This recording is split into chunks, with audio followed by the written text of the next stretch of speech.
Palavras do Silêncio, conversas com amigos espiritualmente despertos, conversas sobre o tema da não-dualidade. Hoje vamos estar conversando com dois amigos queridos. Antes de eu apresentá-los, lembrando e agradecendo a todos que têm assistido a Palavra do Silêncio ao longo dos últimos 4 anos, se inscrito no canal, divulgado, enfim, colaborado, sugerido temas, pessoas para a gente conversar. Tivemos uma pausa aí de 2 meses, mas já retomamos aí já faz uns 15 dias e estamos aí com vários amigos que nós vamos conversar aí. Hoje, então, nós vamos conversar com Pere Sanches Ferrer e com Fábio Malovalho. E qual é o tema da nossa conversa? O tema da nossa conversa é o lançamento da tradução em português de um livro que eu considero fundamental para... Palavra do Silêncio? Momento. Conversas com amigos espiritualmente despertos? Conversas sobre o tema da não-dualidade? Hoje vamos estar conversando com dois amigos queridos.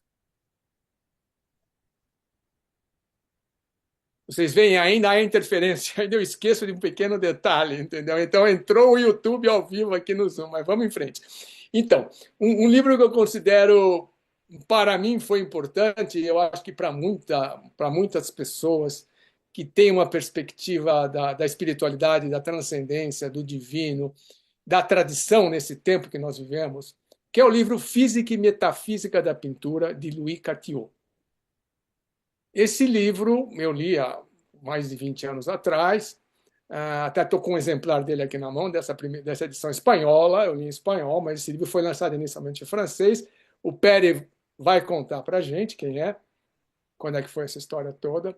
E agora, graças a uma atividade do Fábio, ele, como editor, né, e ele, enfim, está publicando esse livro, que vai ser lançado agora, na próxima semana, num debate numa sala no Centro Cultural São Paulo, no dia 16. Depois a gente vai ter os dados, detalhes de convite aí na descrição do vídeo, que trata da arte da perspectiva real, em todos os aspectos. Arte como beleza, arte como transcendência, arte como alquimia, arte como um princípio hermético, inclusive, no sentido tradicional da palavra. E aí nós temos aqui um amigo, Pérez Sanches, que eu vou dizer para vocês que ele fala português maravilhosamente e é espanhol, é de Barcelona, está em Barcelona. Então agora é uma conexão São Paulo, Barcelona, Gonçalves, Minas. Estamos aqui em Minas também, dando um jeitinho de Minas.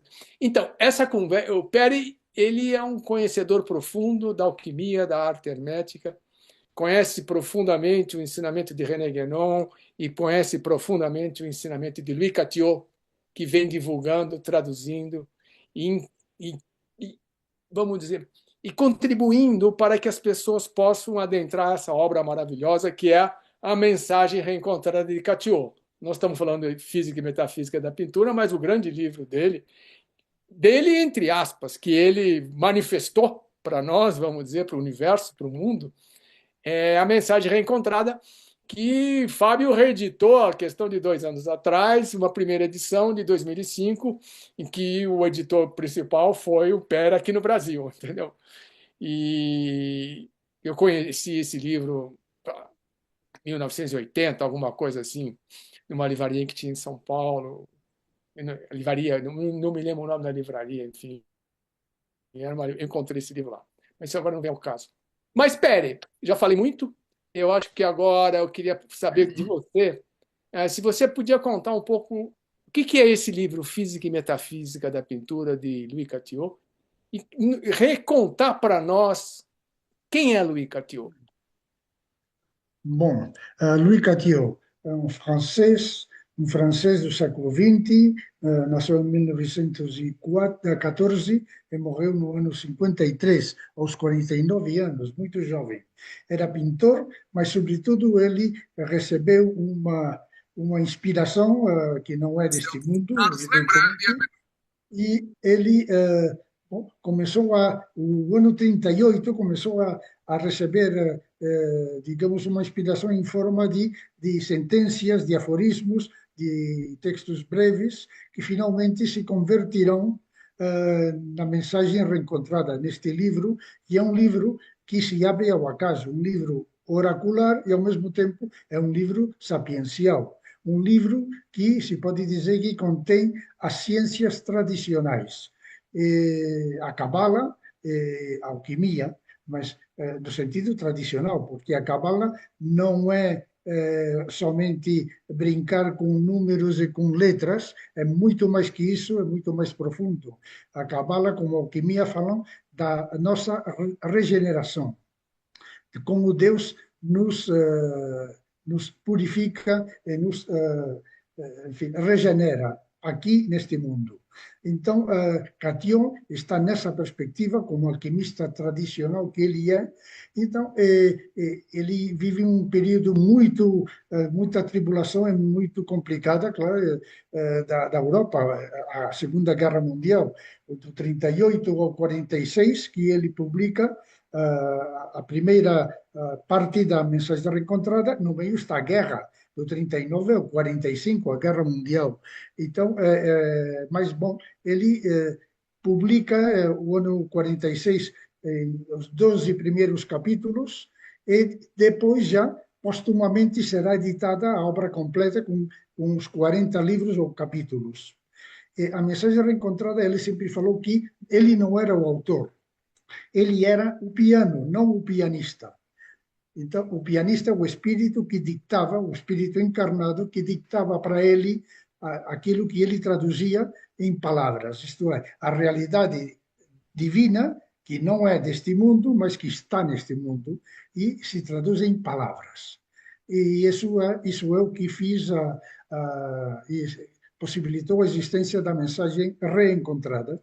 E aí, quando ele termina o ano 46, publica, ele mesmo, é uma autopublicação que ele faz, os 12 primeiros livros, com capítulos. Aí já estava redactando, estava escrevendo a física, o que seria a física e metafísica da pintura, e que ele terminou poucos anos depois. Como pintor, ele se propõe de mostrar primeiro, uma primeira parte, digamos, porque temos que dizer que a obra completa, a Mensagem Reencontrada, foi publicada em 1956 e ele morreu no 53, 2 anos depois de René Guénon. E a Física e Metafísica não foi publicada, ficou como um manuscrito inédito até 1991, que foi editada em francês. E depois, em 1998, que é a edição que acho que você tem, em espanhol. E recentemente tem o ano 2024, na França se publicou Catió, un art magique, Catió, uma arte mágica, que é um catálogo das suas principais pinturas, que foi editado agora, o ano 2024.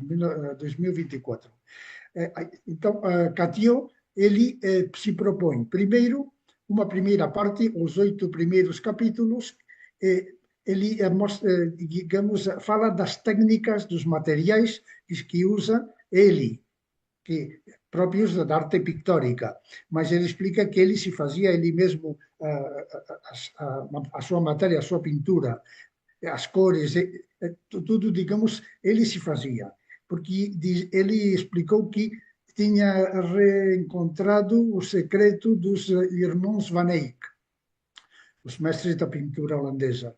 Então, era uma técnica que estava esquecida. Estamos num mundo, enfim, o mundo artístico que está, digamos, destruindo o arte figurativo, ou está traspassando, digamos, vai mais além e, bom, o cubismo, a arte abstrata, e aí ele não está na onda, ele não está nessa via. Ele é tradicional. Só te interromper um pouquinho. Quando ele recupera essas ferramentas, vamos chamar assim, né, que dos irmãos Van Eyck, que é essa técnica de elaborar a tinta, que ele usa vários. Enfim, ele explica algumas coisas, né? Ele dá algumas sim, pinceladas, vamos dizer assim, ele não vai em detalhe. Né? Até me lembrou aquele famoso livro da pintura chinesa, o livro do Monge Abóbora, vocês devem conhecer, do Chitao, do pintor Chitao, uma coisa muito importante da arte tradicional chinesa. O Cartier, ele vai apresentar aí, mostrando que já é um processo alquímico, na verdade, desde o momento de que ele prepara a tinta, ele prepara a tela, tem todo vamos dizer, a artesania dessa arte, não é o artístico, mas é a arte maior já acontecendo aí, não é isso? Só estou claro. Porque, e ele, a este respeito, é importante dizer que ele pintava com uma matéria que ele chamava la belle matière, a bela matéria. Era sim, uma matéria que ele criou, que ele fez, não sei como, não sabemos como, mas que é uma matéria muito particular que está vivificada ou magnetizada porque o pintor bem inspirado, ele é um canal. sim, Claro, ele é um canal. Ele entra em transe para pintar. E como um monge reza para ter a experiência espiritual, o artista, como ele entende a arte, ele entra em transe, ele se põe nas mãos da sua musa, do espírito, para, para pintar. Então, ele pega a sua belle matière, a sua bela matéria e pinta. E é uma matéria que é parecida ao esmalte, mas que é como vitrificada, fica como a pintura vitrificada, mas transparente, como capas de cebola, que é uma sim. técnica. E, então, é transparente e, ao mesmo tempo, é como esmalte. E essa é uma matéria, digamos, translúcida, e nenhum dos seus quadros, das suas pinturas, foi envernizada. Estão como estavam na origem. Eles não perdem cor, não perdem essa cor brilhante que elas têm. É bastante curioso. É uma arte mágica e uma arte viva. E depois, então, em todo caso, vou explicar uma anécdota que eu Sim. vivi aí na minha casa com uma das pinturas que tínhamos, que é muito curioso, porque realmente ele entrava, digamos, num estado espiritual particular para a criação, artística, como ele entrava num estado quando o espírito penetrava nele e falava nele esse verbo e dictava os versículos, os aforismos da mensagem reencontrada. Porque se pode pôr muito, digamos, em comparação, evidentemente, as duas obras. São as Sim. duas únicas obras que ele criou, que ele escreveu. A mensagem reencontrada e a física e metafísica da pintura. Então, aqui temos o que é a arte. Para ele, a arte é a imagem da verdadeira criação neste mundo, porque Deus é o grande poeta, Deus é o grande artista. E nós emulamos, ao nível humano, o que Deus faz com a sua verdadeira criação. Que ele, o grande artista, o grande mago, há uma criação mágica, o universo, todo mundo que nós, onde estamos vivendo, e essa é uma forma, digamos, transcendente de conceber a arte. Então, aí no meio, ele está no mundo. Bom, agora é muito, ao meu, enfim, segundo o meu critério, a arte está desviada, a arte está extraviada, perdida, como está perdido o mundo contemporâneo, que destruiu a harmonia, as imagens, como a música de John Cage e todos os que depois continuam, que rompem a harmonia tradicional, que se destrui a imagem, a harmonia e se cria outra coisa que não tem nada a ver com as leis naturais e com os ritmos naturais, nem humanos, nem da natureza. Mas é a rebelião contra tudo isso, contra o que é natural, o que é, digamos, de ressonância divina. Porque, claro, bom, mas ele está num mundo que ele vai contra a mão, digamos. Ele, não só ele, mas ele é evidentemente um alquimista tradicional que não vai na direção do mundo. Nesse sentido, eu queria só ler um pedacinho do livro, é Sim, porque eu acho que ilustra exatamente esse ponto que você tá tratando, né?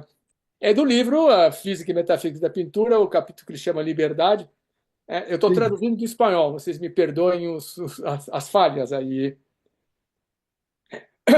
A liberdade do espírito e da alma é indispensável para realizar a captação e a projeção artística. É o resultado do equilíbrio das faculdades e das funções do ser pela união interior. Você pode dizer que o artista está liberado quando se encontra livre do medo a fazer o mal e da vontade de fazer o bem. Ele está fazendo o que a arte está inspirando. O artista tem de permanecer imutável em meio do movediço, livre do mundo, coadjuvante de Deus que cria o universo. Ao ser a sensibilidade seu único meio de comunicação com a criação, e ao não intervir o intelecto, mais que em segundo lugar como ordenador da inspiração, necessariamente tem de proteger-se dita sensibilidade geradora com o exercício de um accessis. Já que a atitude natural para sentir, entre aspas, pode facilmente transformar-se em sofrimento, em suscetibilidade, em irritação perpétua, inclusive converter-se em orgulho delirante. Por isso insistimos na utilidade da prática de uma ascese, do desapego e do esquecimento de si mesmo, que se obtém pela comunicação com os mestres espirituais e pela meditação cotidiana. Daí ele vai citar o livro Desconhecido, que provavelmente é a mensagem encontrada aqui. Isso. O É gênio, isso. o gênio pode fundir-se na loucura, a santidade jamais. Ah, Então, eu acho que esse pedacinho, né, esses dois parágrafos que eu lia para vocês, apontam o que o Pere está fazendo, falando também, entendeu? Que até que ponto vamos chamar o artista contemporâneo, né? Independente se foi no tempo de Cartier e hoje, eu diria pior ainda, está conectado com essa perspectiva, entendeu? Que era, vamos dizer, o Père citou o monge quando está orando, ele está disponível para isso, ele está receptivo, ele está no silêncio, ele está no vazio, ele está no divino. A gente pode usar vários termos para isso, né? Ele está no tal, entendeu? Mas ele tira o eu sai da frente, o personagem sai da frente. Porque o que ele está usando, ele tem uma técnica, ele domina uma técnica. Ele pode ser um violonista, ele pode ser um pintor, ele pode ser um escritor, ele independe, certo? Mas ele tem uma técnica, mas essa técnica ela vai funcionar realmente quando ele estiver disponível para que isso aconteça. Não é ele que determina, né? Não é o ego dele, não é a vontade, não é a mente sofredora, com medo. Será que vai fazer sucesso? Será que eu vou vender? Será que vai gostar? Será que é isso que o mercado quer? Será que essa é a moda? Então, o Catio, como você falou, vai contra a corrente de todo o seu tempo, que nós estamos falando aí, metade do século XX, né? Vamos dizer, anos 30, 40, entendeu? A Europa, meio da guerra tal, onde o ápice do mundo moderno está tomando as máquinas, a destruição da arte, de todos os valores tradicionais, a destruição da vida equilibrada, a destruição da perspectiva da oração, da meditação. Então, é esse o momento. Eu acho que Pedro podia continuar trazendo isso para nós. E eu vou trazer, já deixar uma pergunta para o Fábio. Fábio, como é que você vê essa obra sendo publicada no Brasil, em São Paulo, especificamente? Você que tem vamos dizer, que foi não, e é uma pessoa que esteve sempre envolvido nesse meio dos artistas, né? Porque você teve uma coisa de promotor cultural, teve um programa de rádio durante décadas, eu não sei quanto tempo, entendeu?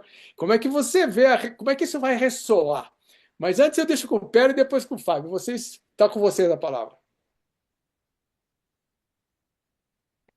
Fábio. Não é você que ia falar antes? É, Não, não, não, pode então falar. fala. Depois continuamos, vamos fazendo aí.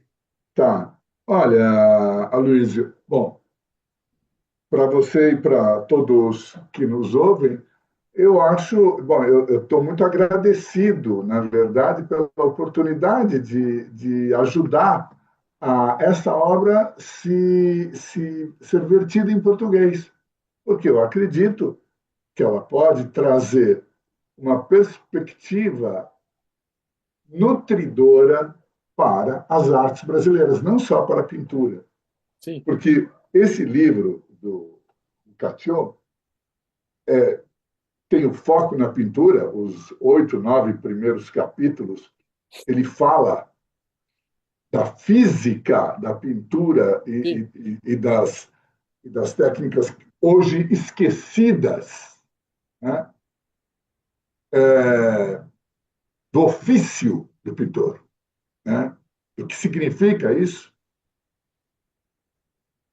Mas depois, aquilo que ele vai se dedicar a descrever coisas como o que é a origem da arte, liberdade que você leu, o que é a sese artística, o que é fecundidade, qual é o papel da crítica, o que são os medíocres, o que é facilidade em arte, enfim, o que é dom em arte. Isso ajuda todas as artes.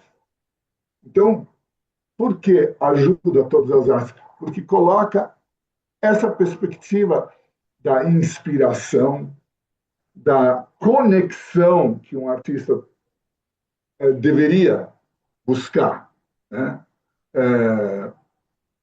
Então, o Catió, além de ele ter escrito A Mensagem Encontrada, que é uma obra imortal, ele foi um pintor muito prolífico. Ele pintou mais de 300 quadros.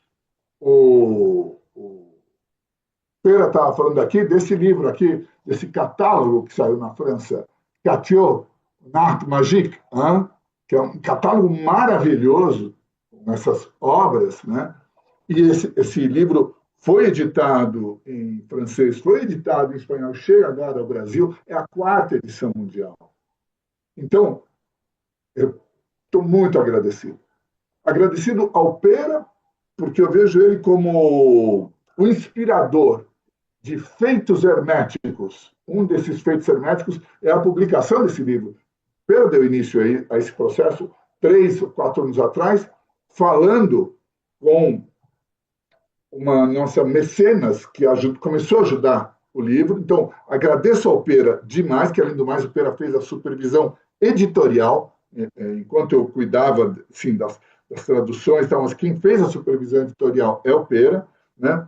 Depois acho que preciso agradecer a Mônica Madureira, que não está mais entre nós e que deu início, conseguiu nos ajudar a fazer a tradução do livro, a chamar os tradutores, chamar profissionais. Agradecer ao Claude Frodebis, que nos mandou a edição francesa, né? Physique et Métaphysique, que foi fundamental para a tradução.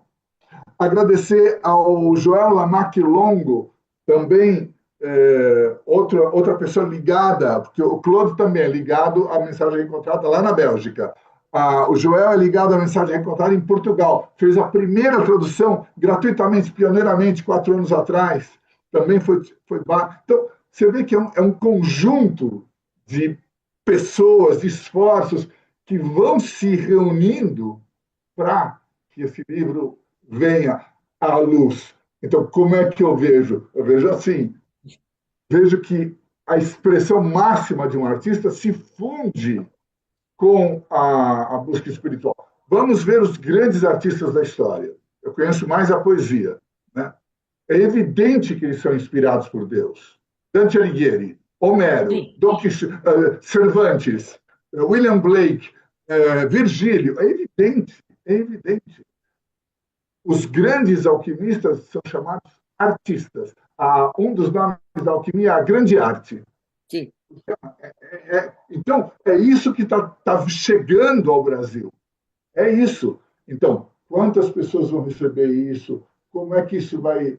Como é que isso. Ainda não sabemos. O livro vai abrir seu caminho. Mas eu estou Sim. muito agradecido e esperançoso de atrair esses artistas sensíveis, os artistas que ainda não perderam a esperança de criar obras de arte vivas, porque o que caracteriza a pintura do Catio é que ela está viva. No capítulo Origem, ele explica que o DNA da arte, qual é o DNA da arte e o que significa ter uma obra de arte viva, que tem vida, né? Que não é uma criação que usa os mesmos meios, tinta, tela, mas não tem vida. Não tem vida. Eu posso contar uma experiência pessoal. Por favor. Muitos anos atrás, na frente da Primavera do Botticelli, na Galeria degli Uffizi, em Florença. Eu voltei 4 vezes para dentro da sala. Eu saía e voltava. Saía e voltava, porque está imantado. Quem era o iconólogo do Botticelli, o Marsilio Ficino, fundador da Academia Neoplatônica, de Roma, tradutor do Corpus Hermeticum. Então, essa corrente hermética, espiritual, filosófica, sempre esteve junto com a arte. É a modernidade que rompeu com isso. Mas isso vai terminar. Isso não tem... eu acredito. E eu tenho esperança que o livro ajude as artes a voltarem para o seu próprio canal, que é esse canal que nos liga à boa musa. Eu estou falando demais, o Pera pode falar muito melhor do que eu sobre isso. Não, está ótimo, está ótimo. Obrigado, obrigado. Você falou vai terminar, eu não sei se vai terminar, mas que esse livro vai inspirar a arte no sentido tradicional que nós estamos apontando, belo, espero, a sobreviver neste mundo, porque o que Catio faz e a obra dele é isso, ele propicia essa sobrevivência no sentido de que continua, está aí presente. Com você, Per, por favor. Bom, o exemplo que pôs o Fábio aí no Uffizi de Florença, eu vivi o mesmo, diante é incrível, a Botticelli, eu não vi o resto, eu fiquei só vendo Botticelli, porque é pintura que está magnetizada, que está viva, as antigas formas de vivificar uma arte, uma obra de arte, seja uma estátua, seja uma pintura. E realmente é assim, e você percebe. Olha, a respeito disso, que eu vou falar outra anécdota pessoal. Aí estávamos na minha casa, aí faz anos, e um dos quadros da pintura de Catio é um retrato, que é um personagem que só se vê a cara, digamos, o rosto, e olha fixamente. Então, estava aí na parede, pendurado, e temos uma visita com um menino, crianças pequenas, e um menino estava de costas para essa pintura, e tudo tranquilo aí falando, e de repente o menino faz assim, digo, esse senhor que não me regarde mais. Porque o menino percebeu que estava viva aquela pintura. É uma coisa evidente. Percebeu? Ele traduziu assim, que ele estava notando que aí chegava uma força de um objeto, que é uma pintura, que estava vivo. Cicero dizia que na sua época, e Cicero não estava doido, Cicero dizia que na sua época, em Roma, tinha estátuas que choravam, estátuas de bronze que choravam, porque estavam vivificadas. E essas são as antigas técnicas que Catio recupera, porque ele digamos, é um verdadeiro alquimista que recebeu o dom de Deus. Ele tem uma força interior que o comum dos homens, dos seres humanos, não tem. Então, ele é capaz de vivificar com a sua belle matière ele vivifica o que faz. Ele magnetiza, acho que é mais que magnetizar, que é uma forma, evidentemente. O que se pode comparar é quando um monge bizantino, ele começava, antes de pintar a ícone, ele entra num estado espiritual determinado, até com umas certas técnicas para se apagar, para deixar que entre, que penetre o espírito e que seja ele quem inspira e quem guia a mão. Simplesmente você tem que ter a técnica. Então, a técnica é humana, mas a inspiração é divina. Nesse sentido, eu queria só citar uma experiência minha. Eu estava em Siena, na Itália, cidade conhecida como a Cidade da Virgem, e fui visitar as igrejas, as catedrais, e só tinha pinturas renascentistas nas igrejas, independente da arquitetura, que eram belas. Falei, mas está muito feio, cadê os ícones tradicionais? E daí eu vi lá, enfim, achei um catálogo que tinha um museu em Siena. Falei, vou ao museu. Fui ao museu, estavam todos os ícones que eles tiraram das igrejas e levaram para o museu. Mas eu tive essa experiência que vocês relataram também. Eu fiquei o dia inteiro, eu saí para tomar um lanche e voltei, eu ficava num estado meio de contemplação, plasmado perante os ícones cristãos, vamos dizer, da Virgem, de Jesus, e enfim, não importa qual era.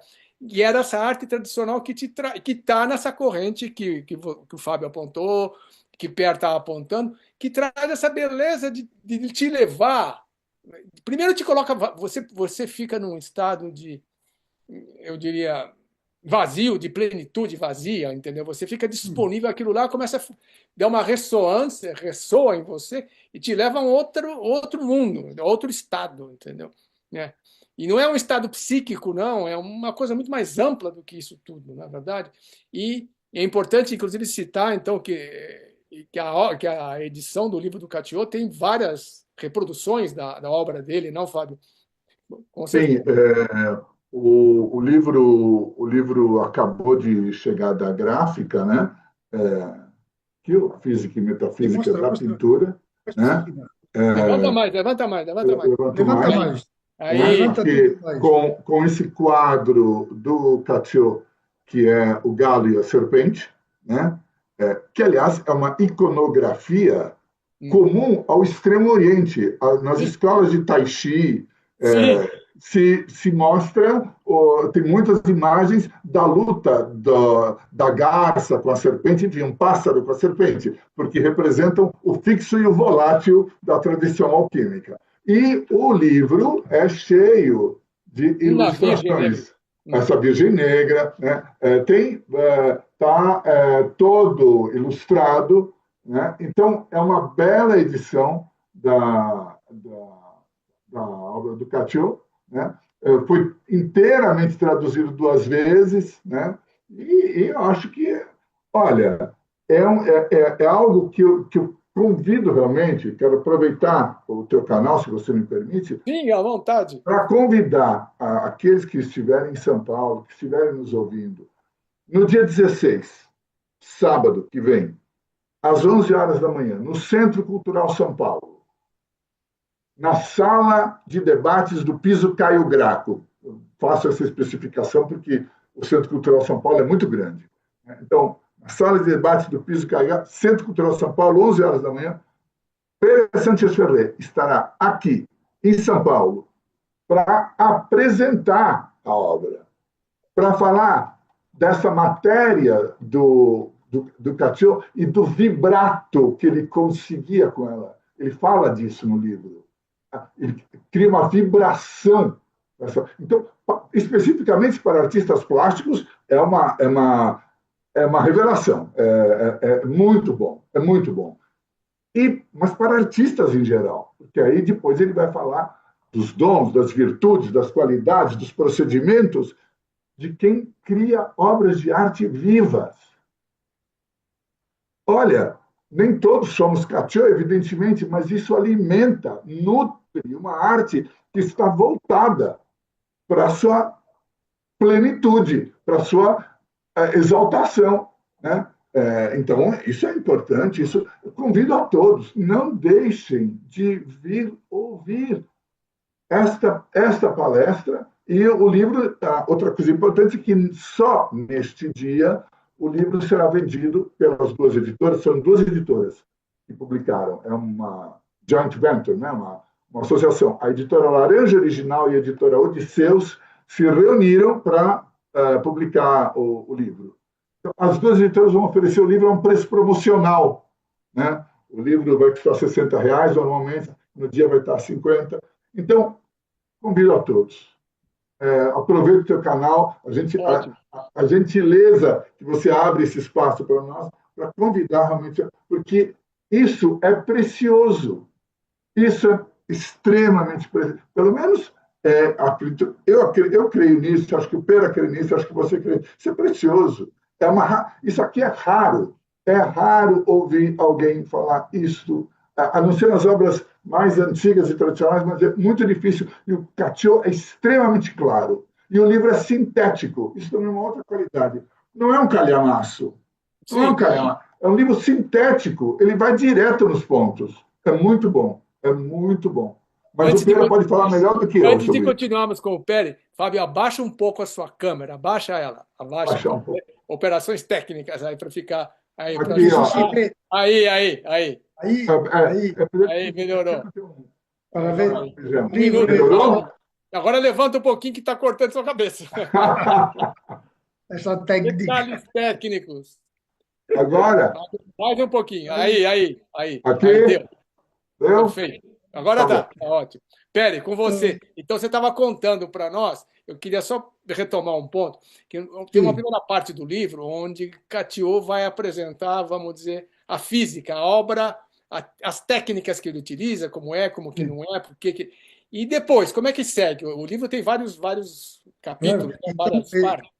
E ele, a partir daí, ele começa a definir o que é a arte viva, o que é a arte tradicional, o que é o artista, e a atitude e a vida do artista. Porque ele critica que ontem, na época como agora, tem muito artista que é fraco de inspiração. Que não, então, a coisa fácil.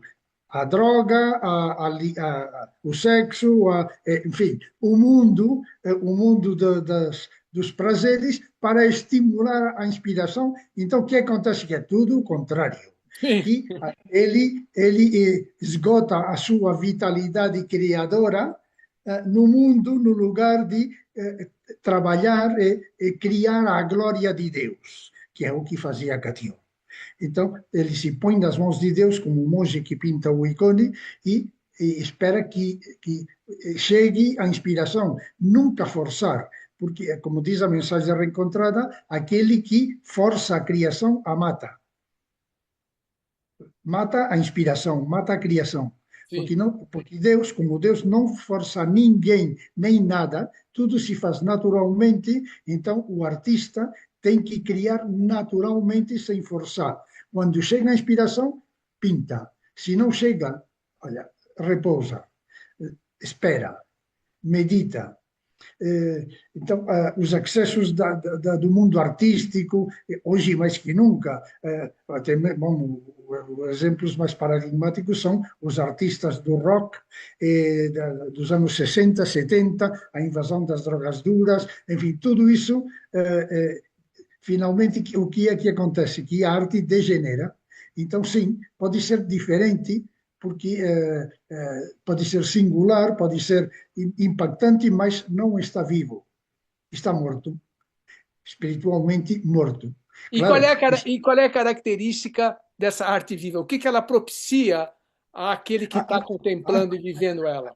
Claro, se você tem a sensibilidade natural própria, você, perante uma obra de arte viva, você vibra. Essa vibração, você entra nesse nível e você capta que aí tem uma coisa diferente. Quando você escuta Bach, a sonata, uma cantata, enfim, você, se tem sensibilidade suficiente, você capta, ainda que não seja um amante da música clássica, mas você chega, impacta seu espírito e faz vibrar o seu espírito de acordo com a imagem que você está contemplando, porque tudo é vibração. Sim. Tudo, as cores, as imagens, os volumes, tudo é vibração. Então, quando você pronuncia um nome, você emite uma vibração que chega. Então, isso é, digamos, tem um aspecto mágico, digamos assim, de magia natural, porque não é somente técnica, é inspiração, portanto, é magia. Aí na mensagem reencontrada, nas orações preliminares, se diz que o Pai é o criador mágico dos mundos. É um criador e a sua criação é mágica, porque evidentemente não é segundo os parâmetros humanos, não é sobrenatural. O sobrenatural que cria o natural. E Catio Mágico nesse sentido é que está além, vamos dizer, além da técnica, além da lógica, além uma lógica de transcendência, a gente poderia dizer, ele está além da dita ciência que tenta explicar tudo. Seria isso? Eu quero entender. Ele, em geral, ele está além do mundo. E Sim. ele vai ele caminha em direção contrária ao mundo. Então, é lógico, ele não, o mundo vai para a destruição dos valores, da estética tradicional, da harmonia tradicional, e ele tenta recuperar a tradição no seu âmbito, no espiritual, alquímico e no artístico. Então, ele pinta o quê? Pinta o que não vemos. Ele pinta uma realidade que é o processo alquímico, cabalístico, são palavras, da nossa regeneração, de como Deus intervém no mundo, mas o mundo é o homem. Como Deus intervém em nós. Como Deus nos purifica, como Deus nos inspira, ou como nós fazemos uma vida que rejeita a inspiração de Deus. E ele, então, é um artista, digamos, hermético, mágico, alquímico, digamos assim. Ele, a sua pintura, portanto, é uma pintura simbólica, digamos assim. Claro que não se pode ele não se pode incluir ele numa escola determinada. No seu tempo, talvez o mais post-impressionista, ele é fauvista.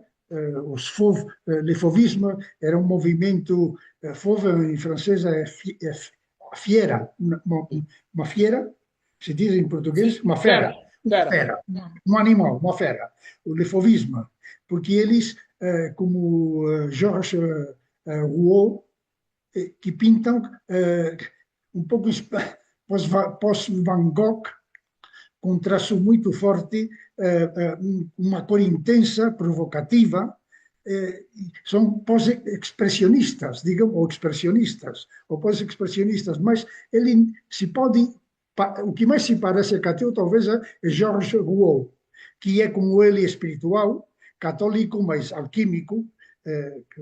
Rouault é um católico, digamos que não é para entender, não é ortodoxo.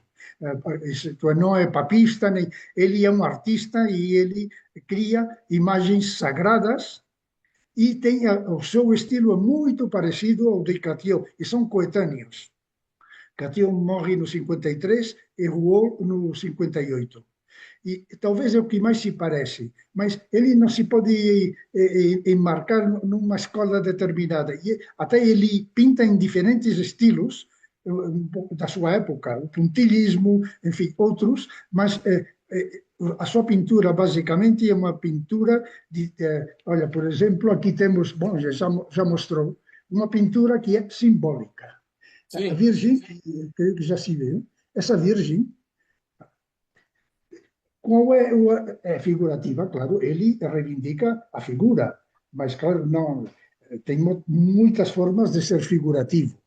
Então, aqui, temos aqui um símbolo, que é uma virgem, sim, mas é uma árvore, é uma lua, são duas asas brancas, é um campo florescido.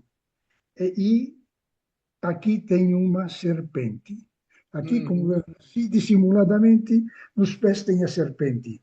Então, isto é, a Virgem é uma árvore que dá fruto, e o seu fruto é o fruto do seu ventre. A Virgem é a lua cheia, porque a lua não tem luz em si mesma, recebe a luz do sol. Isto é, a mulher encinta de Deus, que é fogo e que é luz, o seu ventre brilha, então vamos comparar com a lua cheia. E ela tem um aspecto volátil, que é as asas brancas. E tem um livro aberto, que é puro, é o verbo puro, é o que ela tem no ventre.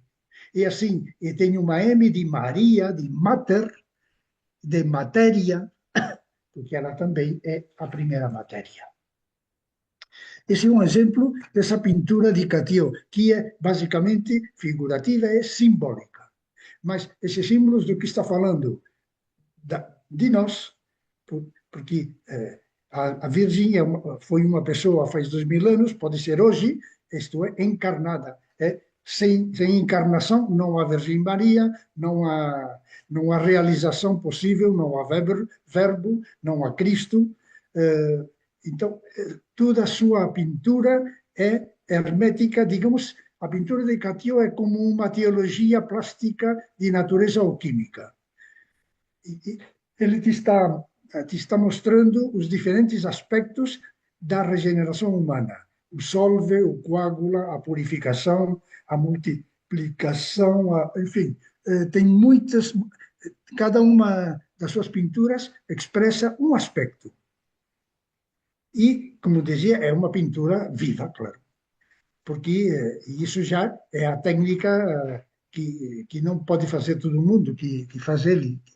Enfim, e talvez e ele também recupera um pouco a iconografia hermética alquímica tradicional, que, por exemplo, a coleção de imagens coloridas de Aurora Consurgens do século XV, que são bastante conhecidas enfim, no mundo alquímico. Isso se pode entrar no Google Imagens, aí tem Aurora Consurgens, o Hermafrodita, bom, enfim, porque são imagens tradicionais. A mulher, o homem, a união do homem e a mulher, a luta hermética, essa guerra hermética, isso tudo isso está na pintura de Catio e parece, aparentemente, que não digamos, não tem outra. Por exemplo, aqui na edição espanhola, que também está na portuguesa, aqui no Brasil, essa Virgem. Claro, é uma Virgem católica, ortodoxa, sim, mas é muito mais que isso. Está muito, muito além. Esse simbolismo que é riquíssimo, é muito rico, esse simbolismo. Bom, tudo a sua pintura é, digamos, é de natureza hermética e simbólica. Pere, uma pergunta. E como que essa obra de Catio vai levar aquele trínio de Platão, beleza, verdade e bondade? É bondade, sim. Como é que você. Porque Claro, isso inspirava a Catio também, eu sei. Mas como é que você conecta com essa. Com a obra, no caso, a obra aí, pintura artística dele, entendeu? Como arte. claro, porque na realidade são aspectos do mesmo. O Sim. que é bom é belo. E essa, a bondade, digamos, o que é feio, aqui em espanhol, uma palavra feia é o contrário de belo, é uma palavra que não se tem que falar. O menino isso é uma palavra feia, cacon, em grego. Então, a beleza, a bondade, são aspectos do mesmo. Se é belo, é bom. E se é bom, tem bondade. E uma pintura que é bela é boa, claro. Uma pintura que quebra a imagem, que E até hoje temos o culto no mundo artístico do feio.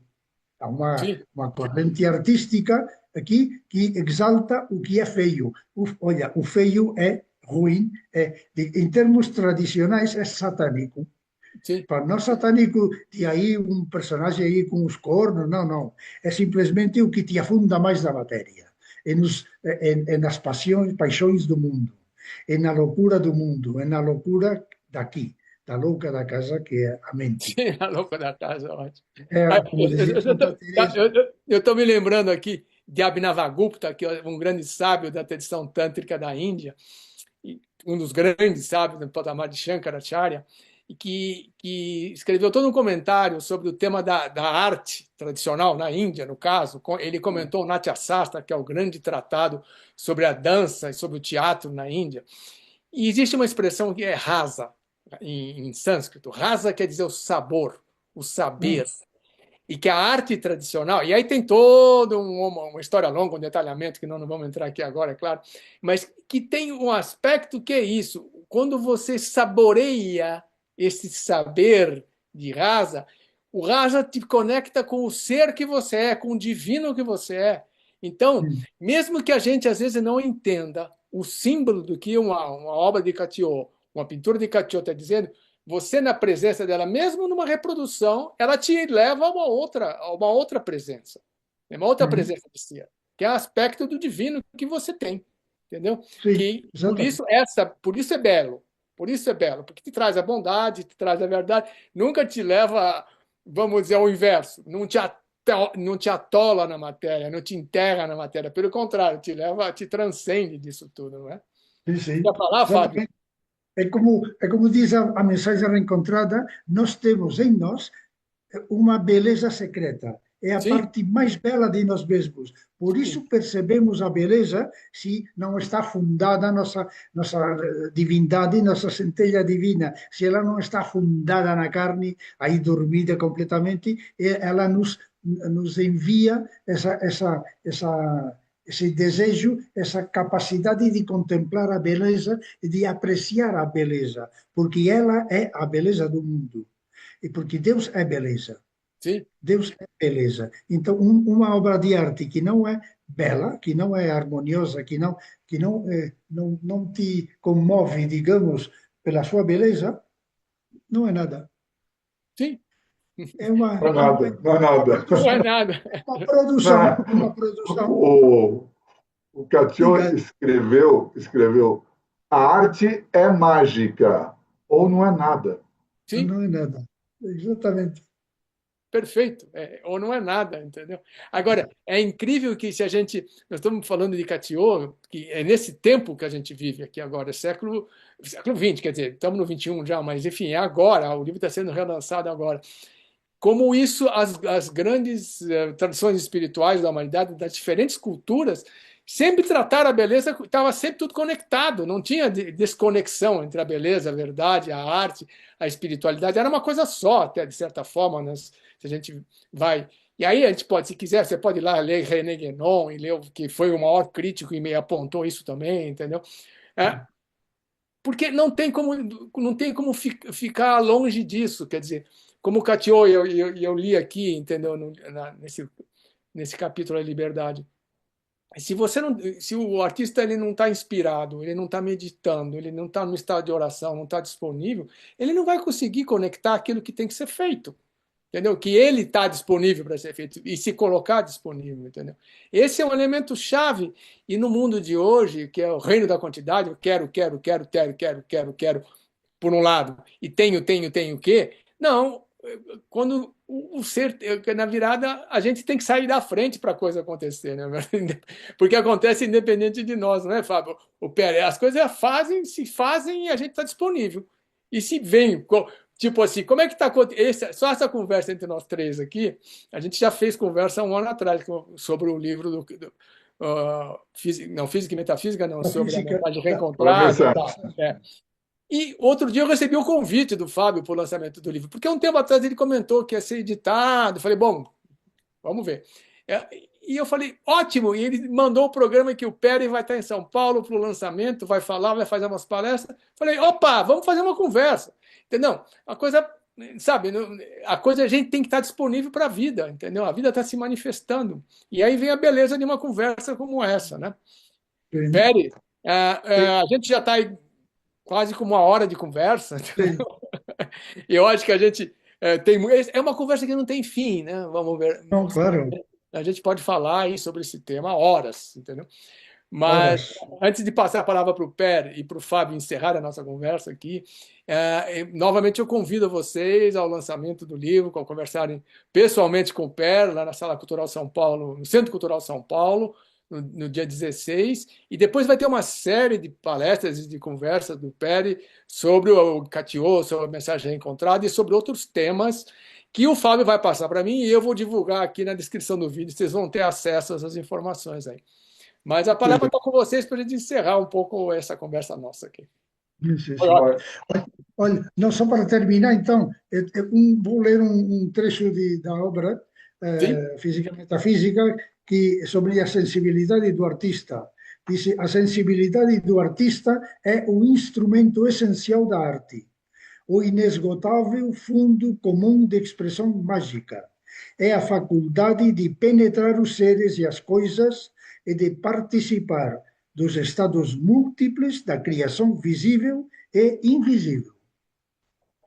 E aí está definido o que é a arte e o que é, digamos, essa expressão mágica que é a verdadeira arte, a arte viva. Sem, sem, sem isso, não. Há criações, claro, como eu posso, pego aqui, faço qualquer menino, bom, é uma criação, mas não, isso não é arte, nem está vivo. Mas hoje se quebraram todos os limites, o que a definição de arte já nem sabe o que é arte e o que não é, porque, claro, tem artista que diz, olha, isto é arte. Eu digo, por que não? Claro. Há uns anos atrás, o artista mais caro da Inglaterra era um sujeito que pegava uma vaca morta, cortava ela em pedaços, colocava esses pedaços numa caixa de vidro com formol e vendia isso por milhares de libras. Então, é um absurdo. Eu acho que a gente pode encerrar com algumas colocações. Sobre isso que você estava falando, Aloysio, eu quero lembrar de um trecho do livro em que o Cateau diz que todo ateliê digno desse nome deveria constar de um laboratório e um oratório, e Sim, não da perfeito. bagunça que normalmente se encontra e que não pode, de nenhuma maneira, substituir aqueles dois. Então, outra coisa que ele diz, e que acho que tem a ver com uma coisa que o Pera falou, é que ele diz o seguinte, está até na contracapa do livro: mantenham-se limpos, polidos, ordenados e até apagados, e conservem toda a sua fantasia, todo o seu ardor, toda a sua revolta, toda a sua loucura, para a sua arte que tem delas tanta necessidade. Sejam extraordinários em suas obras e reservados em seus modos.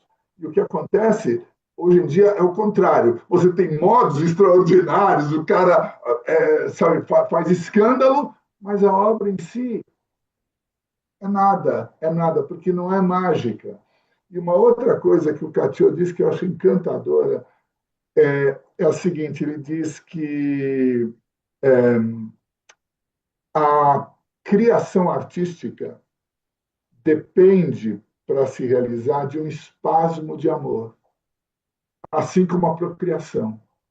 Porque só existe vida onde se faz amor. Então, ele coloca a questão do amor também na arte.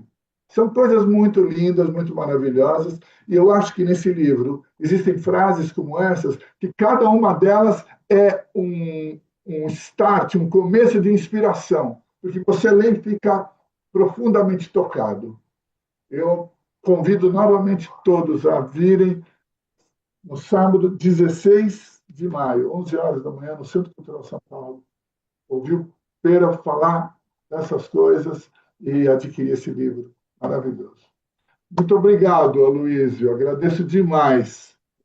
Eu que agradeço vocês e agradeço essa oportunidade de estar podendo divulgar essa obra maravilhosa, Bibi Catio, Física e Metafísica da Pintura, e tendo duas pessoas inspiradas para isso, entendeu? O Pero, um profundo conhecedor de Catio e tudo mais, e Fábio, hoje, um admirador, divulgador de Catio também. E digo para vocês, aqueles que não conseguirem ao Centro Cultural São Paulo, comprem um livro, entendeu? Leiam o livro, entendeu? E no site das editoras. Não só esse livro de Catio, mas também A Mensagem Reencontrada de Catio, que é maravilhoso. É um livro fantástico. É uma obra, é uma revelação divina total. Imortal. Isso. E agradeço mais uma vez ao Pere, ao eu Fábio. A você. Agradeço muito que me dê uma vez mais a oportunidade de participar aqui no seu canal, que é muito, muito bom. Obrigado, obrigado. Obrigado a vocês. A gente obrigado, meus queridos. Até mais. Um abraço.